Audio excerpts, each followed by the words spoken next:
காஞ்சிபுரம் காமாட்சி அம்மன் கோயிலில் செல்போன்கள் மற்றும் உடைமைகள் வைக்கும் நவீன தானியங்கி லாக்கர் திறக்கப்பட்டுள்ள நிலையில் கோயிலுக்கு செல்போன்கள் கொண்டு செல்ல முற்றிலும் தடை செய்யப்பட்டுள்ளது. இதுகுறித்த கூடுதல் விவரத்தை செய்தியாளர் தனராஜ் வழங்கிட கேட்கலாம். தனராஜ் வணக்கம். இது தொடர்பாக இந்த கோவிலுக்கு வரும் பக்தர்கள் என்ன தெரிவிக்கிறார்கள்? முழு தகவல்களை சொல்லுங்க.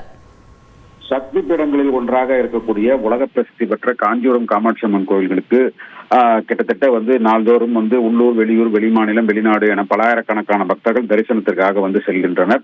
அந்த வகையில வரக்கூடிய பக்தர்களில் ஒரு சிலர் கோவிலில் நடைபெறக்கூடிய சுவாமிக்கு நடைபெறக்கூடிய அபிஷேக ஆராதனைகள் மற்றும் கோவில் கருவறையில் உள்ள சுவாமி படங்கள் உள்ளிட்டவற்றை புகைப்படங்களாகவும் வீடியோக்களாகவும் எடுத்து அந்த சமூக வலைதளங்களிலே பரப்பி விடுகின்றனர். இதன் காரணம் இது ஆகம விதிகளுக்கு முரணானது என புகார்கள் வந்தது. மேலும் கோவில்களுக்குள் செல்போன்கள் கொண்டு செல்ல தடை விதிக்க வேண்டும் என்ற கோரிக்கை எழுந்து வந்தது.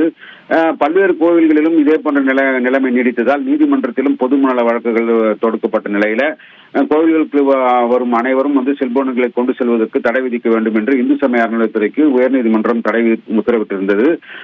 அந்த நிலையிலே தற்போது காஞ்சிபுரம் காமாட்சி அம்மன் கோவிலிலே பக்தர்கள் செல்போன்களை கொண்டு செல்வதற்கு தடுக்கும் வகையில கோவில் வளாகத்தில் இருக்கின்ற கிழக்கு மற்றும் தெற்கு கோபுர வாசல்கள்ல கிட்டத்தட்ட 300 செல்போன்கள் ஒரே நேரத்தில் உள்ளே வைத்து செல்லக்கூடிய அளவிற்கு ஒரு பாதுகாப்பு தானியங்கி பாதுகாப்பு அறை அமைக்கப்பட்டிருக்கிறது. இது தனியார் நிறுவனத்தின் மூலமாக இந்த தானியங்கி லாக்கர் அறை அமைக்கப்பட்டுள்ள நிலையில இது குறித்து பொதுமக்கள் பக்தர்கள் அந்த மிகுந்த சந்தோஷம் அடைந்திருக்கிறார்கள். குறிப்பாக செல்போன்களை உள்ளே சென்று செல்லக்கூடாது என்ற ஒரு தடை உத்தரவு இன்று முதல் அந்த காமாட்சி அம்மன் கோயில்ல கொண்டு வரப்பட்டிருக்கிறது. இந்த நிலையில இந்த தானியங்கி லாக்கர் அறையில ஊழியர்களே இல்லாமல் தாங்களாகவே பக்தர்களே தாங்களாகவே அந்த செல்போன்களையும் உடைமைகளையும் வைத்து விட்டு செல்லலாம். அதற்குண்டான QR கோடு மூலமாக பணத்தை செலுத்திவிட்டு அந்த தானியங்கி மூலம் வரக்கூடிய பாஸ்வேர்டு மூலம் தானியங்கி அறையை திறந்து அதனை உள்ளே வைத்துவிட்டு மீண்டும் சுவாமி தரிசனம் செய்துவிட்டு திரும்பவும் அந்த பாஸ்வேர்டை செலுத்தி அந்த லாக்கரை திறந்து தங்களுடைய செல்போன்களை தாங்களாகவே எடுத்து செல்ல முடியும். இதன் மூலமாக காலமும் நேரமும் சேமிக்கப்படும் என்ற ஒரு தகவலும் வெளியாகி இருக்கிறது.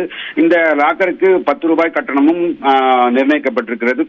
கூடுதலாக உடைமைகள் வைக்கக்கூடிய லாக்கருக்கு 45 ரூபாய் கட்டணம் நிர்ணயிக்கப்பட்டிருக்கிறது. இது இந்தியாவிலேயே முதல் முறையாக காஞ்சிபுரம் காமாட்சி அம்மன் கோவிலிலே பெங்களூரை சேர்ந்த தனியார் நிறுவனத்தின் மூலமாக இந்த தானியங்கி அறை வைக்கப்பட்டிருக்கிறது. இது பக்தர்களிடையே பெரும் வரவேற்பை பெற்றிருக்கிறது. தகவல்களுக்கு நன்றி தனராஜ்.